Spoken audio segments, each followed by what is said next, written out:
had 2 sons. And the younger said to his father, "Father, give me my share of the property." So he divided his estate between them. A short time later, the younger son turned the whole of his share to cash and left home for a distant country where he squandered it in reckless living.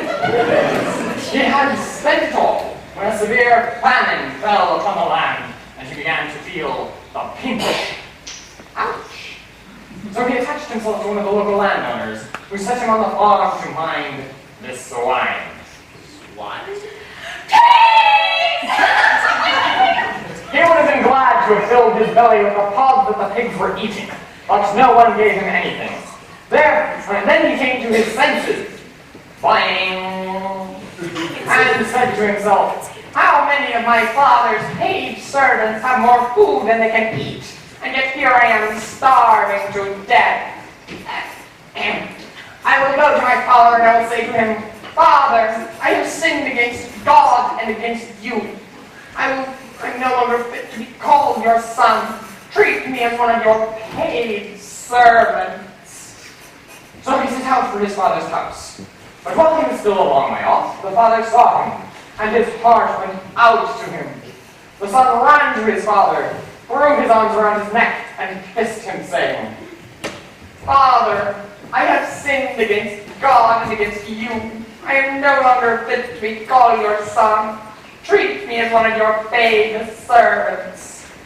But the father called one of his servants, saying, "Quick, fetch me my robe, my best one. Put rings on his fingers and bells on his toes, and he shall have music wherever he goes."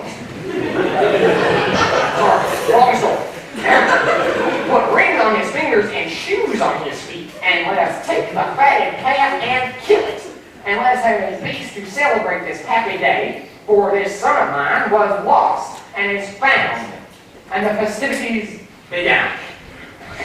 But the elder brother was in the field working, and as he approached the house, he heard music and dancing. He called one of the servants and asked him what it meant. The servant said, "Your nephew? No. Your cousin? Yeah, no.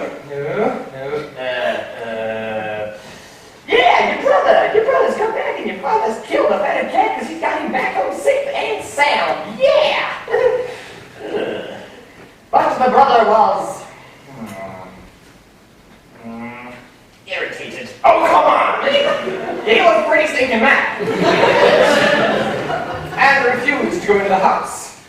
The father came out and pleaded with him, as he retorted, "You know how I've worked for you all these years, and I never once disobeyed one of your orders, and you never gave me so much as a kid for a feast with my friends. But once this son of yours turns up after running through your money with his women, you killed the fatted calf for him." "My boy," said the father, "you are always with me, and everything that I have is yours.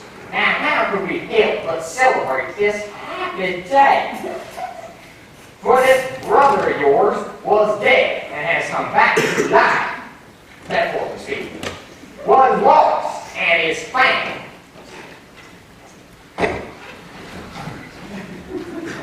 And my boys.